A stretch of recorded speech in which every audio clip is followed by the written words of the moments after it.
چکی کہ اس آیت کا موضوع کیا ہے۔ نیکی کے ایک محدود تصور کی نفی کرتے ہوئے نیکی کا ایک جامع ہماگیر تصور سامنے لانا، اور اس کے ضمن میں عرض کر چکا ہوں کہ یہ انسان کی ایک لازمی ضرورت ہے۔ برے سے برا انسان بھی کسی نہ کسی نیکی کا اہتمام کر کے اپنے ضمیر کو مطمئن کرتا ہے، اگرچہ میں برا ہوں، اگرچہ میرا معاملہ یوں ہے اور ایسا ہے، لیکن میں یہ بھی تو کر رہا ہوں نا۔ چنانچہ اس کے ضمن میں واقعہ یہ ہے کہ بڑا پیارا شعر ہے، ایک کسی غیر معروف شاعر کا ہے کہ بقدر پیمانہ تخیل سرور ہر شے میں ہے خودی کا، اگر نہ ہو یہ فریب پیہم تو دم نکل جائے آدمی کا۔ یہ فریب پیہم جو ہے، انسان اپنے آپ کو دھوکہ دیتا ہے اپنی نیکیوں کے ذریعے سے، حالانکہ بالخیر اس کی پوری زندگی جو ہے بدی کا ایک مظہر بنی ہوئی ہے، برائیوں کے اندر بچھڑا ہوا ہے، لیکن یہ کہ کوئی نہ کوئی نیکی کا اہتمام انسان کرتا ہے۔ مہاراج اس پس منظر میں جامع تصور نیکی کہتے کسے ہیں، پھر اس کے جو مختلف مظاہر ہیں ان میں ترتیب کیا ہے، اولین اہمیت کس شے کی ہے، ثانوی کیا ہے، تو تیسرے درجے میں کیا ہے، یہ اس آیہ مبارکہ کا موضوع ہے۔ پھر شان نزول یا اس کا پس منظر، تحویل قبلہ کا معاملہ، اگرچہ دو رکوع جو ہے سورہ بقرہ کے 17واں اور 18واں اس میں یہ حکم آیا بڑی تکرار کے ساتھ، لیکن دو رکوع پہلے اس کی تمہید باندھ دی گئی تھی، للہ المشرق والمغرب فأینما تولوا فثم وجہ اللہ، مشرق و مغرب سب اللہ کے ہیں، جدھر بھی مرو کرو گے اللہ ہی کرو گے۔ لیکن اس کے بعد بھی اگر کوئی ریزیڈیول ایفیکٹ رہ گیا، اس لیے کہ اس کو بہت بڑے پروپیگنڈے کی بات بنا لیا تھا یہودیوں نے، اور مسلمانوں میں کافی سادہ دل، سادہ لو مسلمان بھی تھے، اور آپ کو معلوم ہے کہ جو اوس اور خزرج کے مسلمان تھے مدینے کے، اکثر و بیشتر نو مسلم تھے، ابھی تازہ تو ایمان لائے تھے، ابھی وہ ایمان پورے طور سے ان کے دلوں میں جاگوزی نہیں ہوا تھا، لہذا ان کے دلوں میں اس پروپیگنڈے سے تشویش پیدا ہوئی۔ تو اب آخر درجے میں 3 رکوعوں کے بعد پھر یہ 22ویں رکوع کی پہلی آیت ہے، لیس البر ان تولوا وجوہکم قبل المشرق والمغرب، سخن شناس نہیں دل برا خطائی جاست۔ اگر تمہیں اب بھی تشویش ہے تو اس کی وجہ یہ ہے کہ تم نیکی کی حقیقت کو نہیں سمجھ رہے، تم مظاہر پرست بن گئے ہو، تمہاری نگاہیں صرف ظواہر کو دیکھ رہی ہیں، نیکی کی اصل حقیقت کیا ہے، اگر اس کو سمجھ لو گے تو یہ تشویش ختم ہو جائے۔ اب آگے بڑھیے، نیکی کی اصل حقیقت کے ضمن میں سب سے پہلی بات جو آئی اس آیہ مبارکہ میں وہ ایمان کا ذکر ہے۔ عام طور پر سوچا جائے گا کہ نیکی کا تعلق تو عمل سے ہوتا ہے، ایمان جو ہے وہ کسی عمل کا نام نہیں، ایمان تو در حقیقت ایک ذہنی اور قلبی کیفیت ہے،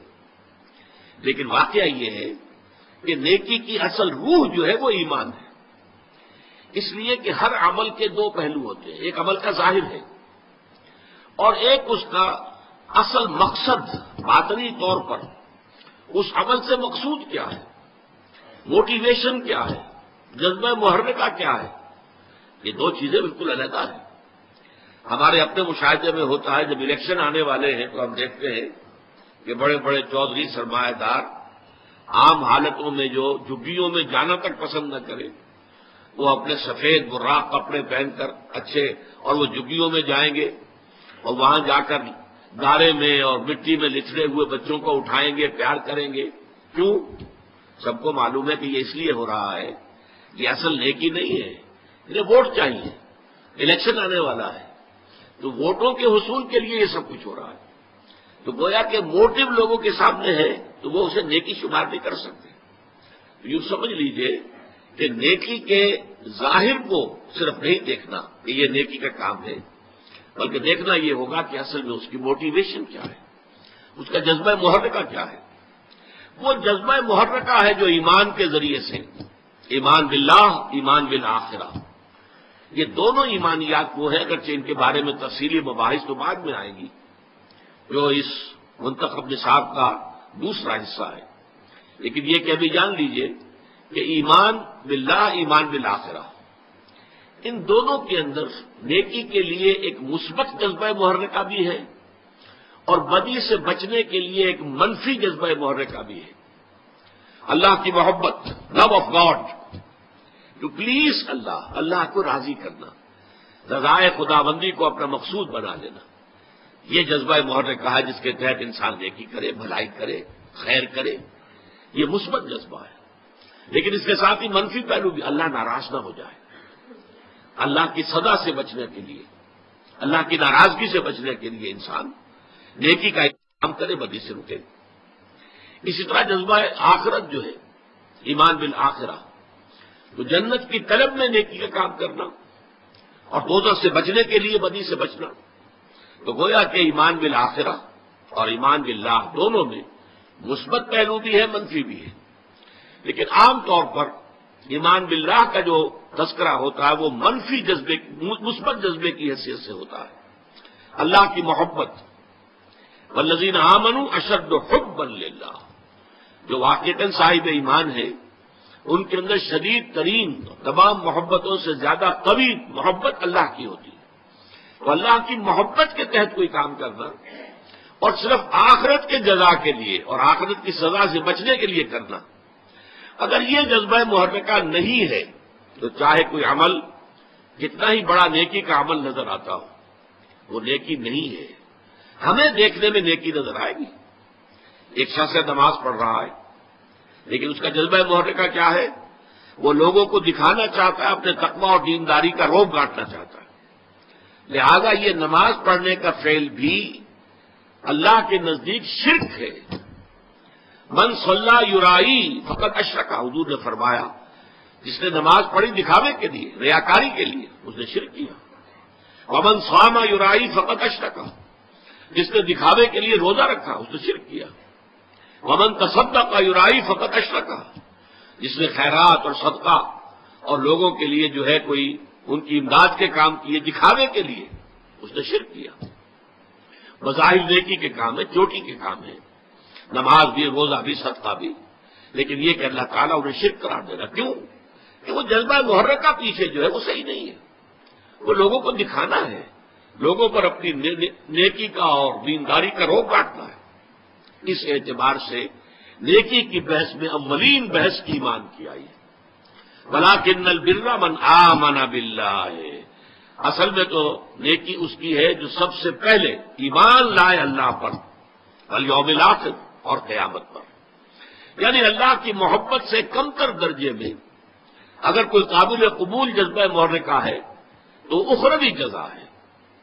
دنیا میں اس کام کا کوئی اجر مطلوب نہ ہو۔ اگر آپ کوئی کام کر رہے ہیں دنیاوی اجر کے لیے تو وہ کاروبار ہے، اب ظاہر بات ہے دکاندار دکانداری کر رہا ہے تو دنیاوی اس کو منافع مطلوب ہے، اسی کے لیے بیٹھا ہوا ہے، کوئی حرام کیا نہیں ہے۔ لیکن آپ نیکی کا لبادہ اوڑھیں اور بظاہر نیکی کا کام کر رہے ہوں اور اس میں دنیا داری مقصود ہو، اس میں دنیاوی نفع اور دنیاوی فوائد مطلوب ہوں، تو یہ معاملہ جو ہے یہ در حقیقت عبادت خدا کی ہے۔ یہاں پر تو نوٹ کرنا پڑے گا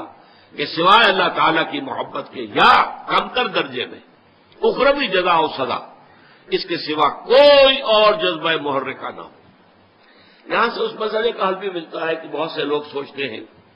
یہ کفار بھی بہت سے ہوتے ہیں، بہت نیکی کے کام کرتے ہیں، پن کے ثواب کے کام۔